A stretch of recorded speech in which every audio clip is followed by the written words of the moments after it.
melakukan wawancara dengan Ibu. Yang pertama, selama ini bagaimana Ibu dapat mengidentifikasi kasus-kasus yang merupakan dilema etika atau rujukan moral? Ini saya sebagai kepala sekolah SD 1 Kemangi dalam mengidentifikasi kasus-kasus yang terjadi di sekolah kami. Saya sebagai kepala sekolah melihat dari berbagai sisi nilai-nilai apa yang bertentangan dengan yang terdapat dalam kasus tersebut. Jika terdapat dua nilai kebajikan yang bertentangan, maka kasus tersebut termasuk D5 etika. Sedangkan apabila dalam kasus tersebut terdapat nilai benar dan salah, maka kasus tersebut digolongkan kebujukan moral. Untuk bujukan moral, kita dapat melihatnya dari segi hukum. Apakah kasus tersebut ada bertentangan dengan hukum atau peraturan perundang-undangan yang berlaku. Kemudian, selama ini bagaimana Ibu menjalankan pengambilan keputusan di sekolah, terutama di sekolah Ibu, untuk kasus-kasus di mana ada dua kepentingan yang sama benar atau sama-sama mengandung nilai kebajikan? Dalam pengambilan keputusan di mana terdapat dua kepentingan yang sama-sama benar, saya akan mempertimbangkan hal-hal dalam kasus tersebut. Saya akan meninjau dari peraturan yang sesuai serta nilai-nilai kebajikan yang diyakini oleh sekolah. Selain itu, pengambilan keputusan harus berfokus kepada kepentingan siswa sesuai dengan nilai-nilai kebajikan serta dapat dipertanggungjawabkan. Kemudian langkah-langkah atau prosedur seperti apa yang bisa Ibu lakukan selama ini? Langkah-langkah yang bisa kami lakukan dalam pengambilan keputusan selama ini adalah: yang pertama, mencari tahu penyebab dari permasalahan atau kasus tersebut. Kedua, mengidentifikasi pihak-pihak yang terlibat dalam kasus tersebut. Yang ketiga, melihat kepentingan dari berbagai sisi, seperti sisi hukum atau aturan sekolah.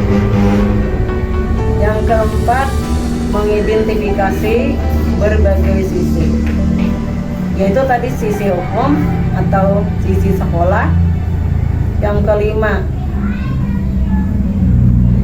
kelas, pandangan masyarakat, moral, kode etik, serta apakah ada kondisi-kondisi kasus yang menyertainya. Yang keenam, berkolaborasi dengan senior atau guru yang berpengalaman atau guru-guru lain di sekolah untuk menentukan dan memilih solusi terbaik. Yang ketujuh, melakukan refleksi apakah putusan yang sudah diambil sudah sesuai dengan permasalahan atau tidak, bagaimana pelaksanaannya, apakah sudah sejalan dengan nilai-nilai yang diyakini bersama dan dapat dipertanggungjawabkan. Kemudian, hal-hal apa saja yang selama ini Ibu anggap efektif dalam pengambilan keputusan pada kasus dilema etika? Dalam pengambilan keputusan pada kasus yang memuat dilema etika, hal hal yang saya rasa efektif adalah kembali meninjau nilai-nilai kebajikan yang terdapat dalam kasus tersebut, serta nilai-nilai kebajikan yang dipahami bersama. Selanjutnya, keputusan yang diambil dipertimbangkan kebermanfaatannya bagi siswa atau bagi orang banyak, serta apakah dapat dipertanggungjawabkan kelak. Hal-hal apa saja yang selama ini merupakan tantangan dalam pengambilan keputusan pada kasus-kasus dilema etika? Tantangan dalam menghadapi kasus dilema etika adalah mencari solusi terbaik, karena di sini terdapat dua kebenaran. Tapi manakah yang terbaik? Serta keputusan yang diambil ini hendaknya dapat menguntungkan kedua belah pihak. Kemudian, apakah ibu memiliki sebuah tata cara atau jadwal tertentu dalam sebuah penyelesaian kasus dilema etika? Kemudian, apakah ibu langsung menyelesaikan di tempat atau memiliki sebuah jadwal untuk menyelesaikannya? Bentuk atau prosedur seperti apa yang ibu jalankan? Dalam penyelesaian kasus dilema etika, saya melihat dari tingkat kerumitan kasusnya. Jika itu masih ringan dan bisa diselesaikan dalam waktu yang singkat, saya akan segera menyelesaikannya. Namun, jika itu terlihat rumit atau saya perlu mengumpulkan data atau fakta-faktanya terlebih dahulu, saya akan menyelesaikannya dengan menggunakan langkah-langkah. Ada nomor 3. Kemudian, adakah seseorang atau faktor-faktor apa saja yang selama ini mempermudah atau membantu ibu dalam pengambilan keputusan dalam kasus-kasus dilema etika? Faktor-faktor yang membantu saya selama ini dalam pengambilan keputusan adalah adanya kolaborasi dengan berbagai pihak yang mendukung, seperti rekan sejawat, guru, siswa, warga stakeholder, dan pihak-pihak terkait. Kemudian, dari semua hal yang telah disampaikan oleh ibu, pembelajaran apa saja yang dapat ibu petik dari pengalaman ibu mengambil keputusan dilema etika? Pembelajaran yang dapat dipetik dari pengalaman mengambil keputusan adalah, sebagai kepala sekolah, saya perlu mempertimbangkan keputusan-keputusan yang diambil, apalagi untuk kasus yang memuat dilema etika, membuat keputusan yang tepat, di mana keputusan tidak merugikan pihak lain dan untuk kebaikan bersama.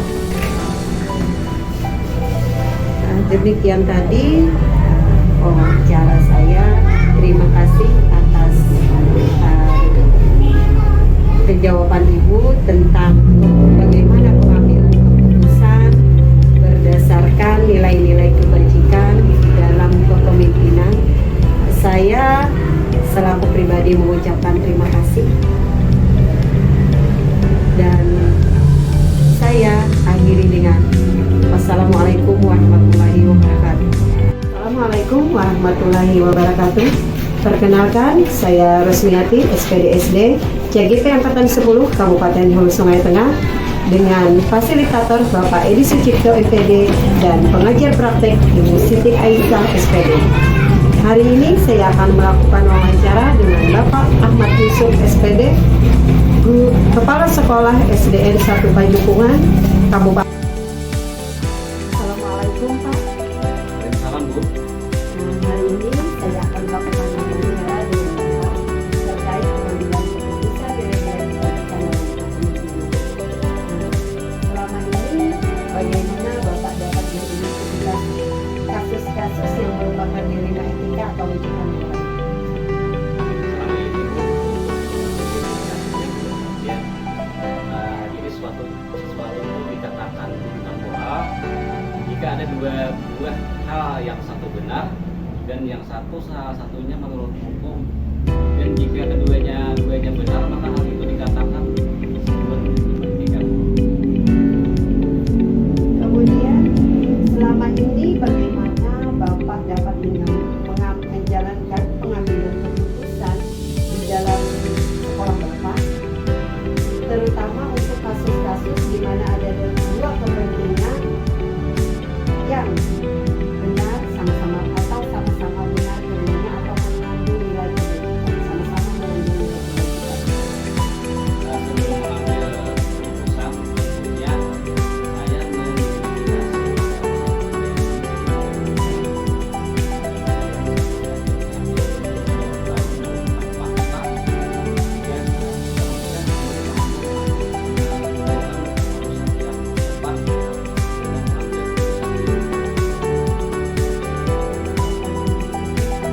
Langkah-langkah atau prosedur seperti apa yang biasa Bapak lakukan selama ini menangani atau menyelesaikan permasalahan-permasalahan yang terjadi? Karena di sini tuh saya melakukan dialog dengan pihak yang bermasalah dengan prinsip kekeluargaan agar dapat memunculkan solusi yang dapat kita selesaikan bersama. Kemudian hal-hal apa saja yang selama ini Bapak anggap efektif dalam pengambilan keputusan pada kasus-kasus yang Bapak hadapi? Yang paling efektif di sini saya mengumpulkan kedua pihak dengan yang memberikan pendidikan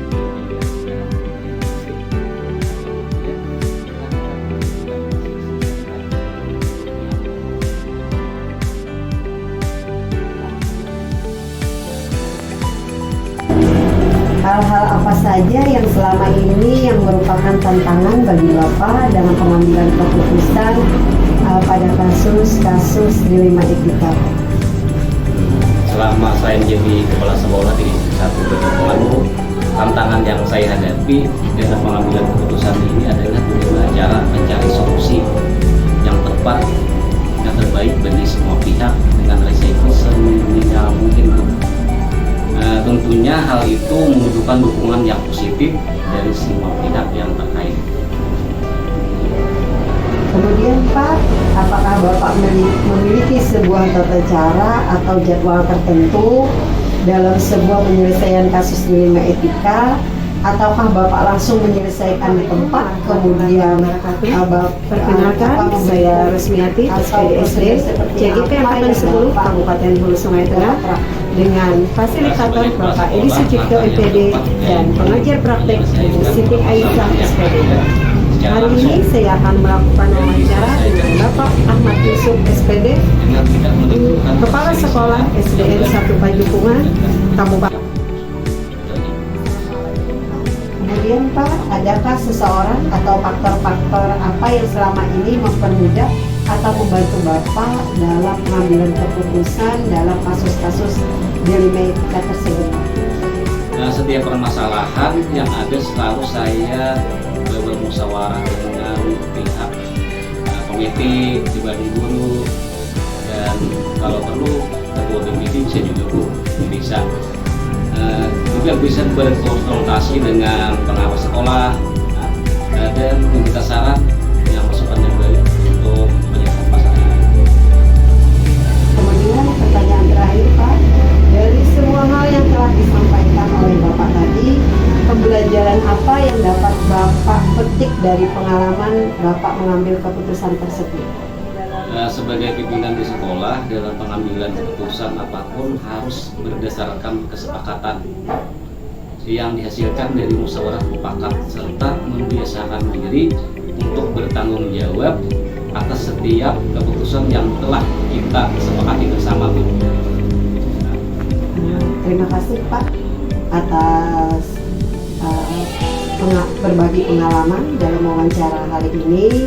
Saya selaku pribadi mengucapkan terima kasih. Mudah-mudahan apa yang saya pertanyakan dengan Bapak tadi bermanfaat bagi kita semua. Yang tadi wawancara saya dengan Bapak Muhammad Yusuf, Kepala SDN 1 Pajupungan, dan saya akhiri dengan wabillahi taufiq wal hidayah. Wassalamualaikum warahmatullahi wabarakatuh. Waalaikumsalam.